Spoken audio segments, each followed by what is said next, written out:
ಜಿಹಾದ್ ಅಂದರೆ ಮುಸ್ಲಿಮೇತರರನ್ನು ಕೊಲ್ಲುವ ಆಹ್ವಾನ. ಜಗತ್ತಿನ ಎಲ್ಲ ಅಶಾಂತಿಗಳಿಗೂ ಕಾರಣ ಜಿಹಾದ್ ಆಗಿದೆ ಎಂಬ ಆಕ್ಷೇಪ, ಆರೋಪ ಇಡೀ ಜಗತ್ತಿನಾದ್ಯಂತ ಇದೆ. ಬಹುಶಃ ಈ ಜಗತ್ತಿನಲ್ಲಿ ಅತಿ ಹೆಚ್ಚು ತಪ್ಪು ಕಲ್ಪನೆಗೊಳಗಾಗಿರುವ ಒಂದು ಪದ ಜಿಹಾದ್ ಎಂಬ ಪದ. ಕುರ್ಆನ್ನಲ್ಲಿ ಟೆಕ್ಸ್ಟ್ ಮಾತ್ರ ಇರುವುದಲ್ಲ, ಕಾಂಟೆಕ್ಸ್ಟ್ ಇದೆ ಕುರ್ಆನಿಗೆ. ಕುರ್ಆನ್ ಎಂದು ಮಾತ್ರ ಅಲ್ಲ, ಜಗತ್ತಿನ ಯಾವುದೇ ಧಾರ್ಮಿಕ ಗ್ರಂಥಗಳು, ಯಾವುದೇ ವೈಚಾರಿಕ ಸಾಹಿತ್ಯ, ಯಾವುದೇ ಗ್ರಂಥಗಳಿರಲಿ, ಅದಕ್ಕೆ ಟೆಕ್ಸ್ಟ್ ಮಾತ್ರ ಇರುವುದಲ್ಲ, ಅದಕ್ಕೊಂದು ಕಾಂಟೆಕ್ಸ್ಟ್ ಇದೆ. ಪ್ರತಿಯೊಂದಕ್ಕೂ ಅದರದೇ ಆದ ಹಿನ್ನೆಲೆ, ಅದರ ಪೂರ್ಣ ವಿವರ, ಇದೆಲ್ಲ ಒಳಗೊಂಡಾಗ ಮಾತ್ರ ನಿಮಗೆ ಅದನ್ನು ಅರ್ಥ ಮಾಡಲಿಕ್ಕೆ ಸಾಧ್ಯ ಆಗ್ತದೆ.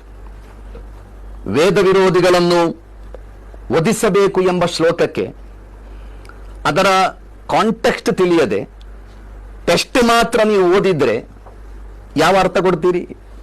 ವೇದವನ್ನು ನಂಬದ ಎಲ್ಲರನ್ನು ಕೊಂದು ಬಿಡಬೇಕು ಎಂಬ ಆಹ್ವಾನ ಕೊಟ್ಟರೆ ಏನಾಗಬಹುದು? ಅಂದರೆ ಅದಕ್ಕೆ ಅದರದೇ ಆದ ಒಂದು ಕಾಂಟೆಕ್ಸ್ಟ್ ಇದೆ, ಒಂದು ಹಿನ್ನೆಲೆ ಇದೆ. ಅದೇ ರೀತಿ ಪ್ರತಿಯೊಂದಕ್ಕೂ ಪವಿತ್ರ ಕುರ್ಆನ್ನ ಜಿಹಾದ್ ಎಂಬ ಪದ, ಅದರ ಹಿನ್ನೆಲೆ, ಅದರ ಪರಿಸ್ಥಿತಿ, ಅದರ ಸಂದರ್ಭಗಳಿಂದ ಬೇರ್ಪಡಿಸಿ ಜಿಹಾದ್ ಎಂಬ ಪದವನ್ನು ಇವತ್ತು ಪ್ರಸ್ತುತಪಡಿಸಲಾಗುತ್ತದೆ.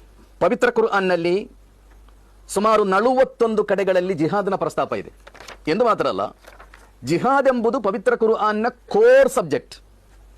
ಒಬ್ಬ ಮನುಷ್ಯ ಮಾಡುವ ಎಲ್ಲ ಕರ್ಮಗಳ ಒಟ್ಟು ಸಾರಾಂಶ ಜಿಹಾದ್ ಅಂತ ಹೇಳ್ಬೋದು. ಒಬ್ಬ ಮನುಷ್ಯ ತನ್ನ ಬದುಕಿನಲ್ಲಿ ಮಾಡುವ ಎಲ್ಲ ಕರ್ಮಗಳ, ಎಲ್ಲ ಪ್ರಯತ್ನಗಳ ಒಟ್ಟು ಸಮ್ಮರಿ, ಒಟ್ಟು ಅದರ ಸಾರಾಂಶ ಜಿಹಾದ್ ಅಂತ ಹೇಳ್ಬೋದು.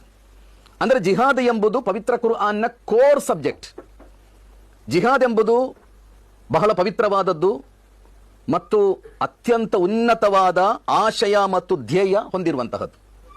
ಆ ಪವಿತ್ರವಾದ ಪದವನ್ನು ದುರ್ವ್ಯಾಖ್ಯಾನಕ್ಕೆ ಒಳಪಡಿಸಲಾಗಿದೆ. ಪಾಶ್ಚಾತ್ಯರು ಜಿಹಾದ್ ಎಂಬ ಪದಕ್ಕೆ ಹೋಲಿ ವಾರ್ ಅಂತ ಡಿಕ್ಷನರಿಯಲ್ಲಿ ಅರ್ಥ ಕೊಟ್ಟಿದ್ದಾರೆ.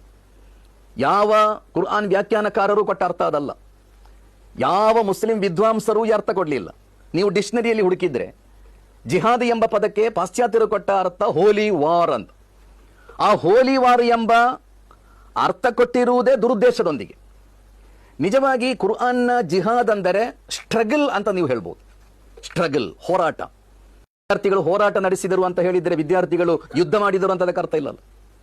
ರೈತರು ಹೋರಾಟ ಮಾಡ್ತಾ ಇದ್ದಾರೆ ಅಂತ ಹೇಳಿದ್ರೆ ರೈತರು ಗನ್ ಹಿಡಿದು ಯುದ್ಧ ಮಾಡ್ತಾ ಇದ್ದಾರೆ ಅಂತ ಅದಕ್ಕೆ ಅರ್ಥ ಇಲ್ಲ. ಕುರ್ಆನ್ನ ಜಿಹಾದ್ನ ಅರ್ಥ ಸ್ಟ್ರಗಲ್, ಹೋರಾಟ.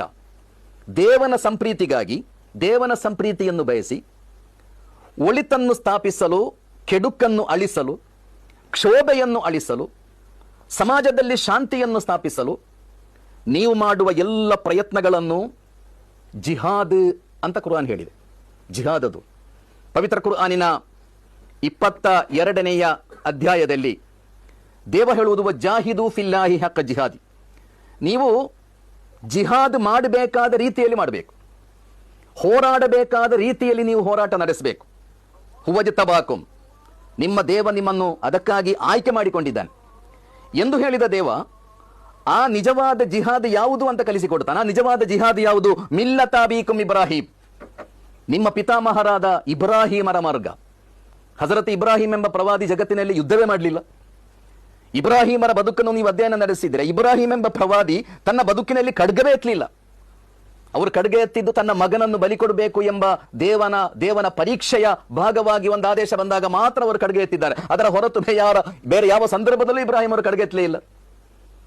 ದೇವ ಹೇಳುವುದು ಜಾಹಿದು ಫಿಲ್ಲಾಹಿ ಹಕ್ಕ ಜಿಹಾದಿ, ನೀವು ನಿಜವಾದ ಜಿಹಾದ್ ಮಾಡಬೇಕು, ಅದು ಇಬ್ರಾಹಿಮರ ದಾರಿ ಅಂತ ಹೇಳಿಕೊಡಲಾಯಿತು. ಇಬ್ರಾಹಿಮರು ಯಾವ ಜಿಹಾದ್ ಮಾಡಿದ್ದಾರೆ? ಇಬ್ರಾಹಿಮರು ಜನರನ್ನು ಸನ್ಮಾರ್ಗದ ಕಡೆಗೆ ಆಹ್ವಾನಿಸುವುದಕ್ಕಾಗಿ, ಜನರಿಗೆ ವ್ಯಾಲ್ಯೂಸ್ಗಳನ್ನು ಕಲಿಸಿಕೊಡುವುದಕ್ಕಾಗಿ, ಅವರ ಬದುಕಿನ ವಾಸ್ತವಿಕತೆಗಳನ್ನು ತಿಳಿಸಿಕೊಡುವುದಕ್ಕಾಗಿ ಇಬ್ರಾಹಿಮರು ಆಹೋರಾತ್ರಿ ಕಷ್ಟಪಟ್ಟಿದ್ದಾರೆ. ಬಸ್ಗಳಿಲ್ಲದ, ಟ್ರೈನ್ ಇಲ್ಲದ, ಫ್ಲೈಟ್ ಇಲ್ಲದ, ಮೊಬೈಲ್ ಇಲ್ಲದ, ಟೆಲಿಫೋನ್ ಇಲ್ಲದ ಒಂದು ಕಾಲದಲ್ಲಿ 5-6 ದೇಶಗಳನ್ನು ಸುತ್ತಾಡಿದ್ರು ಅವರು. ಇರಾಕಿನಿಂದ ಸಿರಿಯಾ, ಜೋರ್ಡಾನ್, ಫೆಲಸ್ತೀನ್, ಸೌದಿ ಅರೇಬಿಯಾ, ಹೀಗೆ ನಡೆದುಕೊಂಡು ತನ್ನ ಸಂದೇಶದ ಕಡೆಗೆ, ಸನ್ಮಾರ್ಗದ ಕಡೆಗೆ ಜನರನ್ನು ಅತ್ಯಂತ ಪ್ರೀತಿಯಿಂದ ಸದುಪದೇಶಗಳ ಮೂಲಕ ಆಹ್ವಾನಿಸ್ತಾರೆ ಅವರು. ಅದನ್ನು ಪವಿತ್ರ ಕುರ್ಆನ್ ನಿಜವಾದ ಜಿಹಾದ್ ಅಂತ ಕಲಿಸಿಕೊಟ್ಟಿತ್ತು.